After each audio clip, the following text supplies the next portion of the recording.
Do you want to say you're sorry? Ask for forgiveness now you know you're going down for what you did. You won't admit it, will you? You and her told a pack of lies in that court. You're guilty as hell. Don't ask me for forgiveness. Yes, I'm guilty. I killed that bastard because he deserved it.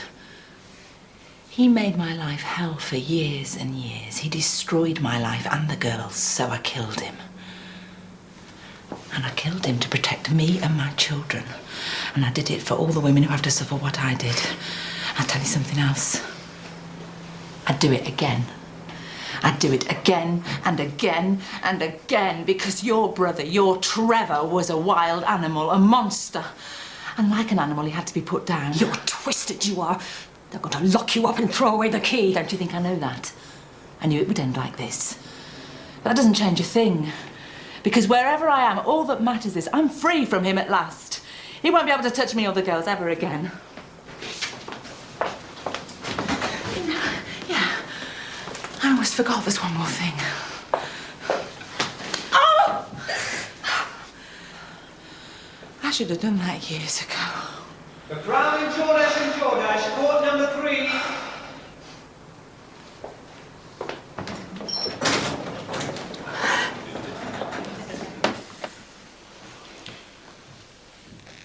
Members of the jury, over the past few days you have heard a tale of almost unbelievable wickedness and evil. A tale of 2 women, a mother and her teenage daughter, who killed a man simply because they decided they no longer wanted him a part of their lives. You've heard it said that these women acted in self-defense and during a period when their minds were supposedly irrational. But I ask you to discount that. For Amanda and Elizabeth Jordache acted out of wickedness and evil to commit what could have been a perfect, cold, and calculated act of murder. You've heard testimony from the 2 women that the stabbing took place during a frenzied attack by Mr. Jordache on Elizabeth Jordache. There was no frenzied attack on anyone. Trevor Jordache was too sick and weak to defend himself at all. Amanda Jordache didn't kill him out of self-defense. Now it was time for stage 2 of the plan. Not wanting the risks of dumping him in a ditch or in the River Mersey or burying him in the woods, they had decided to conceal his body in the back garden. Was that the work of 2 women, acting in a provoked and irrational manner? If, as they say, it was self-defense, what was wrong with telephoning the police and giving themselves up? Surely they would have received a sympathetic response. But no, that wasn't part of the plan. And the plan was going like clockwork. This crime, through and through, was meticulously planned. I suggest that this plea of self-defense is a nonsense. Every step of the way, the guile and ingenuity of these women protected them from the discovery of this evil murder. Then came the discovery of another body of a tramp, was found in Woodside, miles away from Brookside Close. This, ladies and gentlemen, was Amanda and Elizabeth Jordache's pièce de résistance, an act of breathtaking wickedness. Without a thought for the poor relatives of this dead man, they identified him as Trevor Jordache. Does this not illustrate determined and logical thinking? This act of willful deception to cleverly cover their tracks. Now, members of the jury, we've heard about the alleged rape of Elizabeth Jordache by her father. Put yourself in Amanda Jordache's shoes for a moment. If your daughter had been raped by your husband, what would you do? Report it to the police, I would suggest. But not Amanda Jordache. Now, why? I'll tell you why. Because no rape ever took place. This whole story is a nonsense, invented by these two women while plotting this murder, invented purely for the purpose of a bogus and dishonest defense, should their crime ever be detected. Both women have also testified that Trevor Jordache also had incestuous relations with his younger daughter Rachel, following his release from prison. Again, the matter was not reported to the police. Is that the response you'd expect from any normal mother? I suggest it is not. We have no medical evidence to support the suggestion their father had relations with either of these girls. You will remember Rachel Jordache's evidence about her father. She never witnessed any violence against her mother apart from that single incident in 1990. And as for any sexual abuse, you will recall how adamant she was that this was not true. Not true because it never happened. The same goes for most of their testimony. Would any other woman have allowed Trevor Jordache into that safe house if she'd been subject to violence over a period of almost 20 years? Well, Amanda Jordache did. She welcomed him with open arms because in her heart was revenge. Revenge for that one assault in 1990. Revenge, perhaps, for the fact that the happy days of their early marriage had become less interesting, less exciting. Whatever the reason, she was out for revenge and was determined to get it. She realized she couldn't do it alone, so she enlisted the help of her elder daughter. Members of the jury, this was an appalling and sickening case of cold, calculated, and evil murder. Far from being confused mentally or terrorized by this husband and father, these two women set about destroying Trevor Jordache. There is only one word to describe these women and their crime: evil. Think back on what you've heard, how week by week, day by day, this plot to kill Trevor Jordache grew. Were these the acts of two women provoked beyond all self-control and suffering diminished responsibility, or were they cold, premeditated actions? Remember the fact they've never shown any remorse. Instead, they carefully plotted this man's death. Members of the jury, this was not a killing caused by mental turmoil. This was an act of revenge, a murder planned with the intention of committing the perfect crime. Members of the jury, you have a right and a duty here today to give the only verdict which can be considered. I ask you to find these two women guilty on all counts.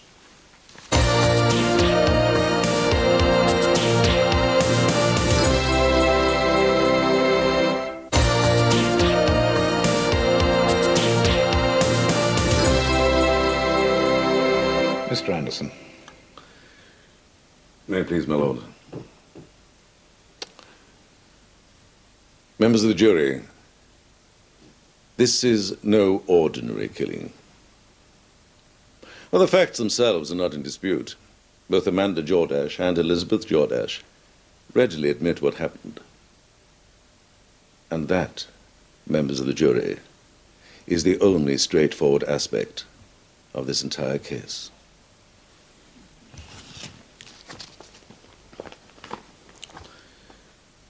Do you remember these pictures, members of the jury? Can you imagine what it's like to carry wounds and scars like these? And can you imagine what it's like to have the person you married, the person you conceived children with, what it's like to receive injuries like these at their hands? Amanda Jordache can. It's been part and parcel of her married life for years. Can you imagine it? Having to account for their every movement to this man. Not knowing from one moment to the next whether he was going to kiss them or punch them. And that applied not only to Amanda Jordache, but to Elizabeth Jordache as well, who, we have heard, was subjected to rape at the hands of her own father. Indeed, the reason for the most violent attack on her mother stemmed from this sexual abuse. Can you imagine how Elizabeth Jordache felt? And who was there to stop a 6-foot, well-built man if he decided to indulge his perverted tastes yet again? Trevor Jordache hadn't changed at all, but his youngest daughter, Rachel, doted on him. In her eyes, he could do no wrong, due mainly to the fact that Amanda, as any good mother knows, had sheltered her from the truth. But Trevor Jordache knew this, and he'd grown very close to Rachel, given her presents, taken her out. And then on one occasion, Amanda came home to find them both together in Rachel's bedroom. You imagine how she felt. But what could she do? What could she say? Oh, it's easy to say she could have reported the matter to the police, as she could have done those times with Elizabeth. How could she? Would he have put them all into hospital this time? Can you imagine this new fear for her daughter Rachel? Remember that night in May that year, when Elizabeth came home and found her mother battered and her father asleep with Rachel in her bed? Rachel may have denied that her father assaulted her sexually, but Elizabeth had her own experiences in mind. Imagine their feelings at this new, sudden, terrifying dimension to their captivity at the hands of this monster of a man. The impotence instilled through fear into them by him was absolute. What could they do? They couldn't run. They couldn't hide. Their only alternative was what they decided upon. To hurt him, stop him, warn him off. Anything to stop his outrages. These two women were not criminals with guns planning a robbery, willing to kill for gain. They were not muggers with knives ready to kill. Nor were they evil, scheming women out for revenge. They were two desperate women being driven to the edge of madness and despair by this man. They could see no way of escape from the tightening noose of his increasingly vicious behavior, and they felt they had no alternative. So disturbed was the state of their mind, so diminished was their state of normal behavior. They tried to poison him with weed killer. But these were inept, desperate women, not experienced killers, and the only result was to make him more angry.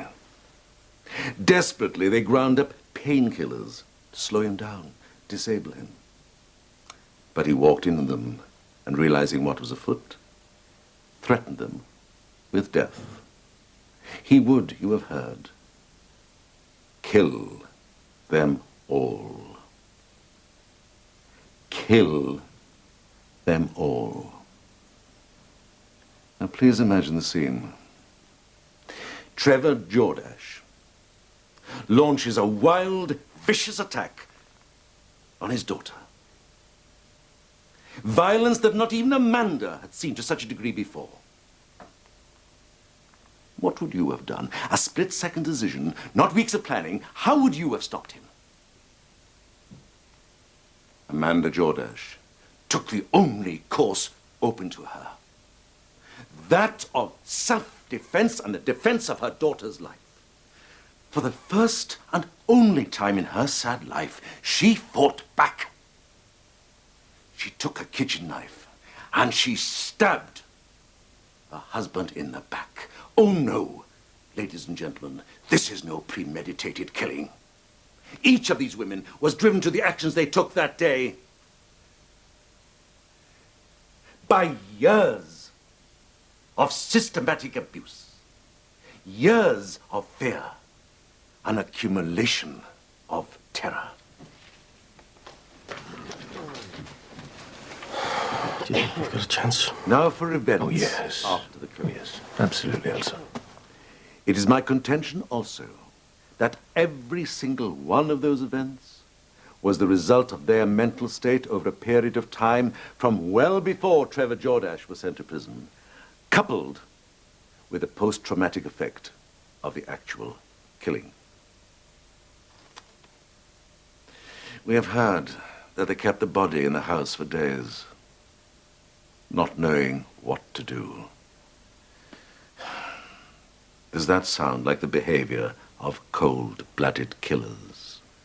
If it had been premeditated, surely they would have had a plan for the disposal of the body. No, ladies and gentlemen of the jury, their distinction between reality and illusion was so distorted, so confused. All rational principles that guide normal behavior had dissolved. They had arrived at the stage of losing all self-control. All that was guiding them now was an obsessive compulsion to survive at all costs, just as it was on that very day that Amanda Jordache stabbed Trevor Jordache to death. If you find them guilty, you are sweeping the issue of domestic violence under the carpet, denying that women like these can be forced into killing through no fault of their own. I implore you, ladies and gentlemen, imagine yourselves in the position in which they found themselves, and find them not guilty on all counts. That is the case of the defense, my lord. What then were the reasons for the killing of Trevor Jordache? I've taken you through the main points of evidence, reminding you of those things that you should bear in mind when arriving at your verdict. On the one hand, prosecution counsel has painted a picture of a man tamed by prison, who, full of remorse for what he had done to Mrs. Jordache, was trying to win back the love and trust of his wife and daughters. You've also heard how this new penitent character of Trevor Jordache quickly resumed a violent attitude towards his wife. Prosecution suggests a simple motive: vengeance, against a husband who had beaten his wife so badly that she was obliged to spend time in hospital.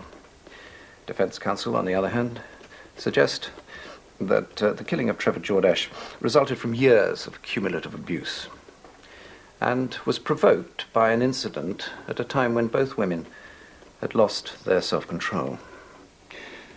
A person may lose their self-control for a number of reasons. It may be provoked by a single incident or by a whole series of incidents.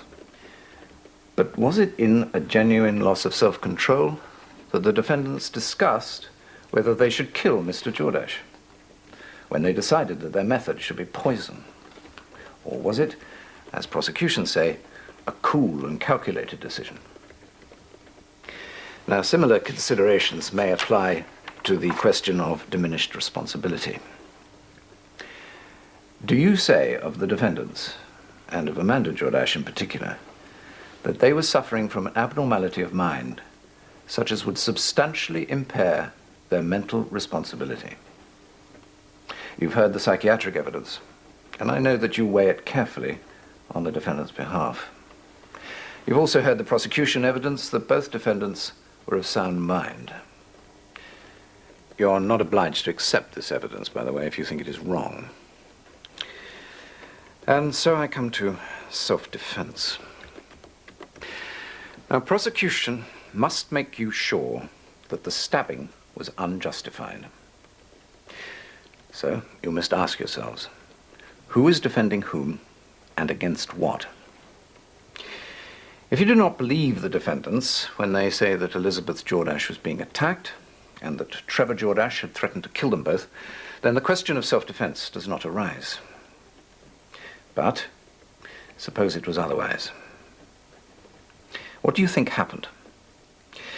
There was Trevor Jordache. He was weakened by the poison he'd been given and growing weaker.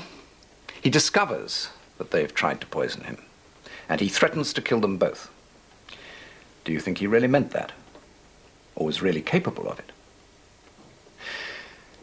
Self-defense lives in a world of reasonable people. If the defendants had pushed Mr. Jordache away, or tried to run from the room, or lock him in it, had telephoned or called for help, do you think that would have been reasonable? Or was it reasonably necessary for Mrs. Jordache to pick up that kitchen knife and plunge it into her husband's back with sufficient force to kill him? If you think it was reasonable, or may have been, then you must return a verdict of not guilty.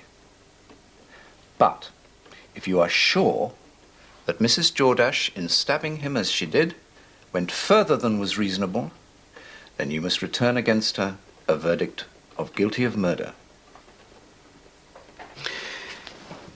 I would like you to consider another option. The law makes provision in cases like this for a verdict of manslaughter. The core of the defense in this case is the absence of an intent to kill. Now, if you feel that Amanda Jordache, faced with a violent attack upon her daughter by her husband, coupled with verbal threats to kill them all, spontaneously lost all control and caused him a grievous and fatal injury, then you could consider a verdict of manslaughter. I offer you this because of the unique circumstances of this case. Why should two such apparently normal and ordinary women commit such an act? However, whichever verdict you arrive at, you must remember one singular fact. There is the death of a man to account for. Members of the jury, will you go and consider your verdict? All rise.